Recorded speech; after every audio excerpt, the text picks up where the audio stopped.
Hello friends, very good evening to all.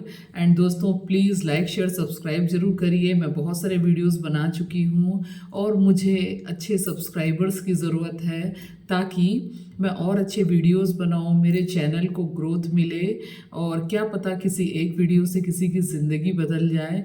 तो दोस्तों, आप लोग कमेंट्स नहीं करते हैं, मुझे छोटी सी शिकायत है। प्लीज़ अगर आपको अच्छा लगता है तो कमेंट्स करिए, तो मैं समझती हूँ कि मेरे जो भी मैं वीडियो बनाती हूँ उसका फल मुझे मिल गया, क्योंकि कमेंट्स जो है बहुत गुड फीलिंग करवाते हैं। तो दोस्तों, प्लीज़ अच्छे अच्छे कमेंट्स ज़रूर करिए।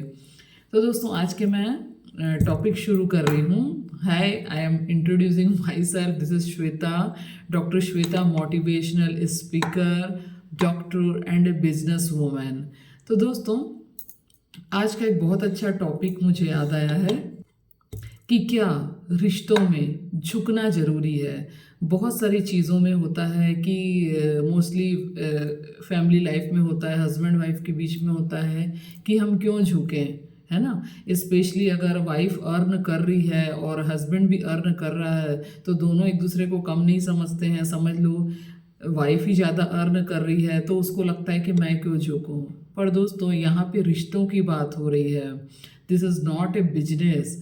रिश्तों में हमें झुकना ही पड़ेगा अगर वो रिश्ता हमारे लिए इम्पोर्टेंस रखता है। तो यहाँ पे मेन बात इम्पोर्टेंस पे आ जाती है। अगर आपके कोई रिश्ता आपके लिए इम्पोर्टेंट नहीं है तो आप उसमें मत झुकिए। It doesn't matter. सपोज आपको कोई फ्रेंड है, आपको वैल्यू नहीं देता है तो आप उसमें बिल्कुल मत झुकिए। आपको ज़रूरत और इम्पोर्टेंस दोनों बातें आ जाती है।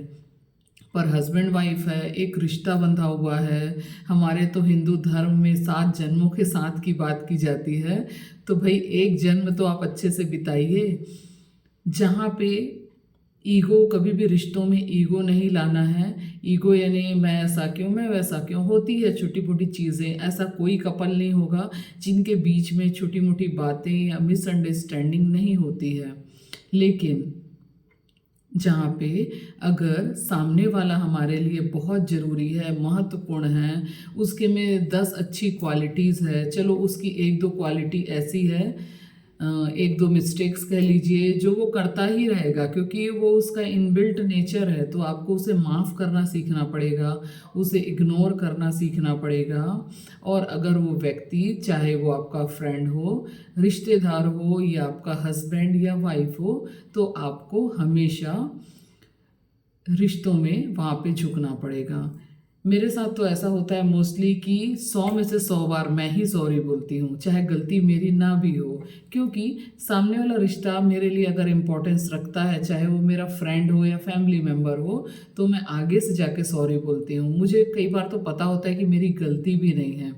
अब आप बोलेंगे कि मैडम, अभी जस्ट आपने वीडियो डाला जिसमें आप बोल रहे हो कि गलती नहीं हो तो नहीं झुकना, लेकिन बात यहाँ पे इम्पोर्टेंस की आ जाती है। क्योंकि अगर वो रिश्ता मेरे लिए महत्वपूर्ण है तो मुझे वहाँ पे ईगो नहीं लाना है और मुझे वहाँ पे झुक जाना है, तभी रिश्ते लंबे चल सकते हैं। दूसरी बात है, आता है, ये मैंने बताया हस्बैंड वाइफ के लिए। दूसरी बात आती है दोस्ती यारी के लिए।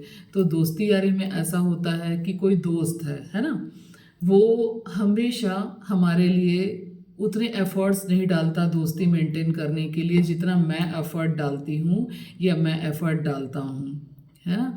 तो यहाँ पे अगर वो दोस्त आपकी लाइफ में बहुत ज़्यादा ज़रूरी है, मतलब उसके बिना आपका काम ही नहीं चलता, उसके साथ आप जब तक आपकी चाय पानी होता नहीं है आपको चैन नहीं पड़ता, उसे जब तक आप अपना सुख दुख नहीं बताते हैं तब तक आपको लगता है कि अरे यार, आज का दिन ऐसे ही निकल गया।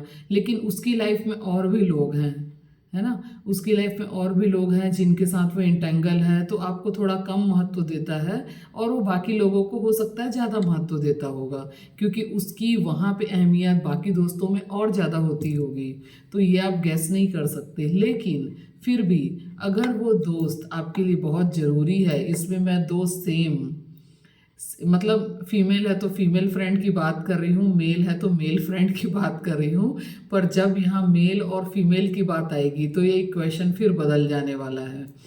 ठीक है, तो यहाँ पे दो एक जैसे हैं, फीमेल है तो फीमेल, मेल है तो मेल।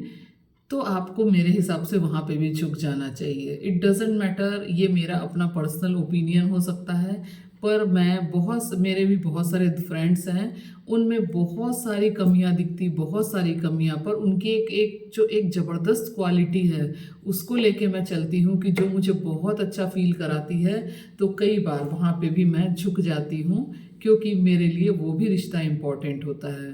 क्योंकि दोस्तों, रिश्ते बनाने में सदियां गुजर जाती है, लेकिन तोड़ने में 1 मिनट भी नहीं लगता, इसलिए हो सके तो रिश्तों को बना के रखिए। तीसरी बात जो है, जो आता है गर्लफ्रेंड और बॉयफ्रेंड वाली बात। यहाँ पे देखो दोस्तों, यहाँ पे एक रिश्ता बनने जा रहा है ना। ये रिश्ता आगे चल के शादी में बदलेगा कि नहीं बदलेगा, ये आप नहीं बोल सकते, परंतु आज की डेट में यहाँ पे अगर आपको कोई सामने वाला अपोजिट पर्सन है, अगर आपकी फ्रेंड, गर्लफ्रेंड या बॉयफ्रेंड जो भी है, वो आपको उतनी तवज्जो नहीं दे रहा है, उसके कारण आप सफ़र कर रहे हैं, आपका कैरियर बर्बाद हो रहा है, आप डिप्रेशन में जा रहे हैं, आपको नींद नहीं आ रही है, तो मेरे हिसाब से वहाँ पे तो बिल्कुल छोड़ देना चाहिए। आपको बिल्कुल भी नहीं झुकना है, आपको और भी अच्छे दोस्त ढूंढ लेना चाहिए और मूव ऑन करना चाहिए। ओके दोस्तों, वीडियोस बहुत लंबा चल रहा है, लंबा हो रहा है, तो फिर कभी मैं इस टॉपिक पे और डिस्कस करूँगी। आप मुझे कमेंट्स करेंगे यार, तभी तो पता चलेगा ना कि आप लोग क्या चीज़ सुनना चाहते हैं मुझसे, तो मैं उस टॉपिक पे वीडियोस बनाऊँगी। ओके दोस्तों, please like share subscribe. Thank you so much, bye bye.